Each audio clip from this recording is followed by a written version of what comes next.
इब्तिदा chapter 5 बादशाही। फ़लस्तीन के लोग यानी वो ज़मीन जहाँ बनी इसराइल आए बदी से भरी थी, वो कनानी कहलाते थे और उनकी ज़बान इसराइलियों से मुख्तलिफ थी। वो इंसानों की कुर्बानियाँ चढ़ाते और सोने, चांदी, तांबे और लकड़ी के बने हुए देवताओं के आगे सजदा करते। ए बल, हम तेरे लिए इस मासूम बच्चे को कुर्बान कर रहे हैं, इसका खून तेरे गज़ब को ठंडा करे। मैं अपनी जान के गुनाह की उजरत के तौर पर अपना बच्चा दूंगी।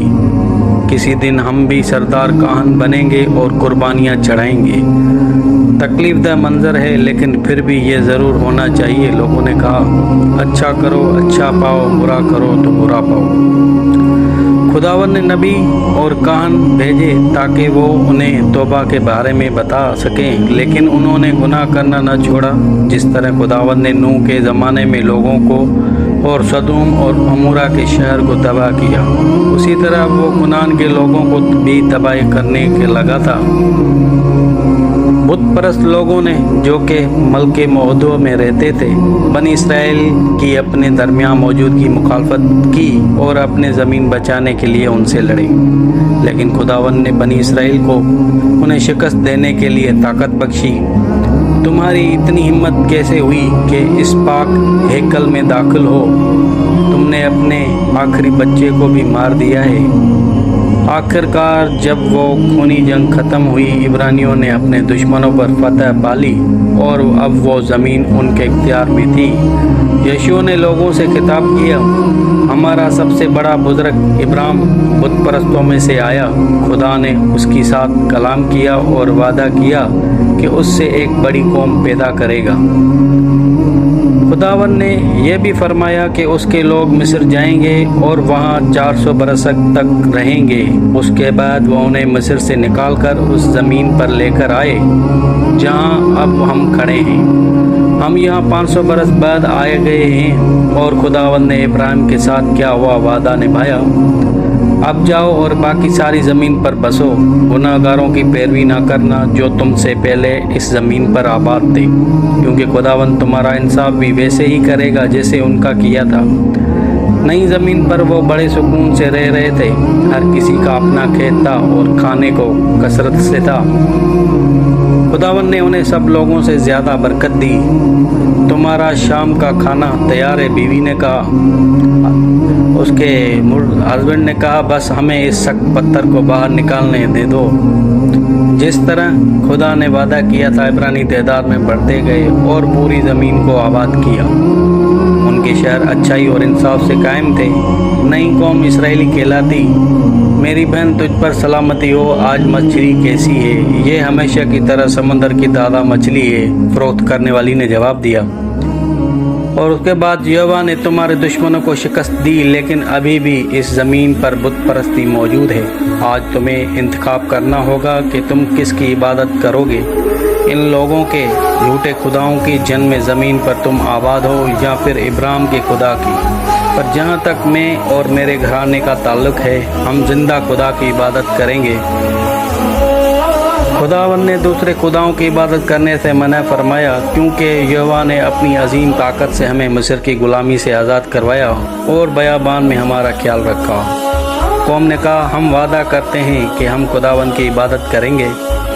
खुदावन ने हमारे आगे सब लोगों को इस ज़मीन से निकाल दिया, हत्ता अमोरियों को भी जो इस ज़मीन पर रहते थे। इसलिए हम भी खुदा की इबादत करेंगे, क्योंकि वो हमारा खुदा है। खुदावन निहायत ही पाक खुदा है और एक हासिद खुदा भी है। अगर तुम उसे भूलकर बुतों की पूजा करोगे तो उस तरह करने से वो तुम्हें नुकसान पहुंचाएगा और तुम्हें ख़त्म कर देगा। तुम एक दूसरे के गवाह हो के तुमने इबादत के लिए खुदावन का इंतखाब किया है। हम गवाह हैं, कौम ने कहा। मैं किताब में यह अहद जो आज के दिन तुमने खुदावन से बांधा है लिखूंगा। जैसे हमने हर बात में मूसा अलैहिस्सलाम का हुक्म माना, तेरा भी मानेंगे। सिर्फ खुदावन तेरा खुदा तेरे साथ हो, जैसे मूसा अलैहिस्सलाम के साथ था। जो भी खुदावन के अहकामात से बागी होगा मारा जाएगा।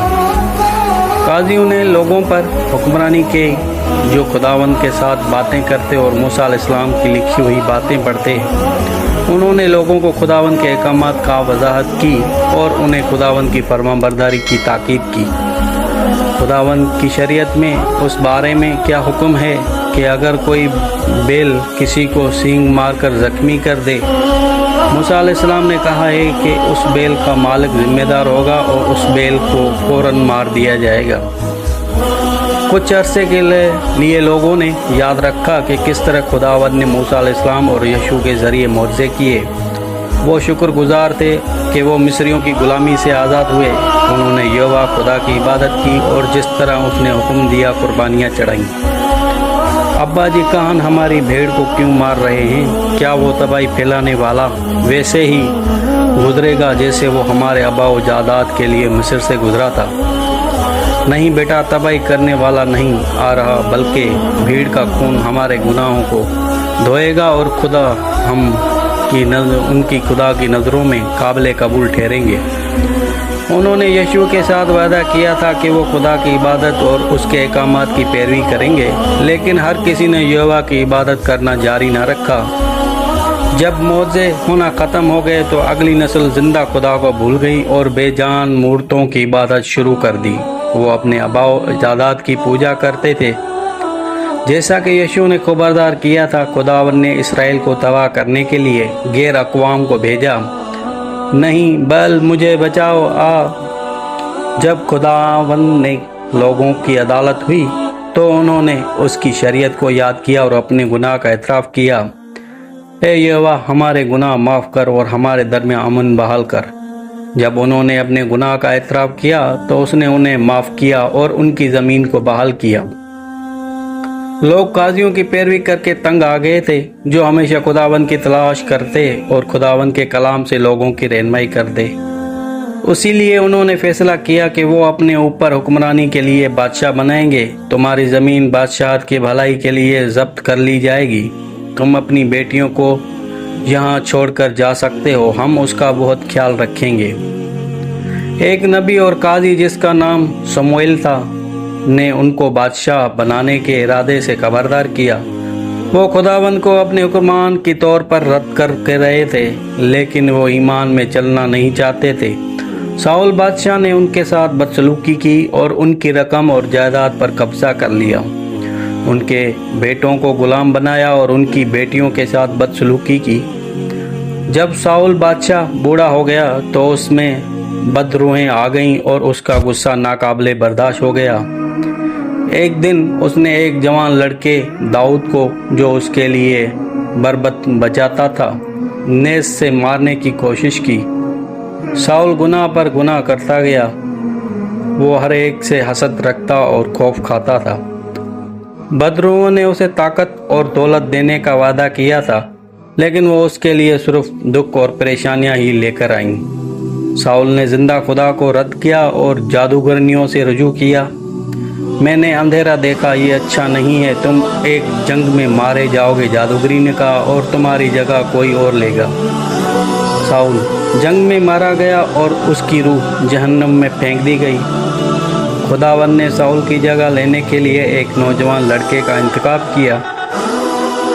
وہ ایک چرواہا تھا جو خداوند سے محبت کرتا تھا اور اس کے سارے احکامات کی پیروی کرتا تھا۔ یہ وہی تھا جس کو ساؤل نے مارنے کی کوشش کی تھی۔ خداوند میرا چوپان ہے، مجھے کمی نہ ہوگی، وہ مجھے ہری ہری چراگاہوں میں بٹھاتا ہے، وہ میری جان کو بحال کرتا ہے۔ داؤد راست باز تھا اور خداوند کا محبوب۔ کیا وہی وہ بندہ ہو سکتا تھا جو انسانیت کو گناہ اور موت سے نجات دلاتا؟ کیا داؤد ہی وعدے کا فرزند تھا؟ داؤد نے لکھا، مبارک ہے وہ آدمی جو شیروں کی صلاح پر نہیں چلتا اور خطا کاروں کی راہ میں کھڑا نہیں ہوتا اور ٹھٹا بازوں کی مجلس میں نہیں بیٹھتا، بلکہ خداوند کی شریعت میں اس کی خوشنودی ہے اور اس کی شریعت پر دن رات اس کا دھیان رہتا ہے۔ وہ اس درخت کی مانند ہوگا جو پانی کی ندیوں کے پاس لگایا گیا ہے، جو اپنے وقت پر پھلتا ہے اور جس کا پتا بھی نہیں مرجھاتا۔ سو جو کچھ وہ کرے باروں میں ہوگا، शरीर ऐसे नहीं बल्कि वो भूख से मानंद की है जिसे हवा उड़ा ले जाती है। इसलिए शरीर अदालत में कायम ना रहेगी, ना खताकार साधकों की जमायत में, क्योंकि खुदावंद साधकों की राह जानता है पर शरीरों की राह नाबूद हो जाएगी।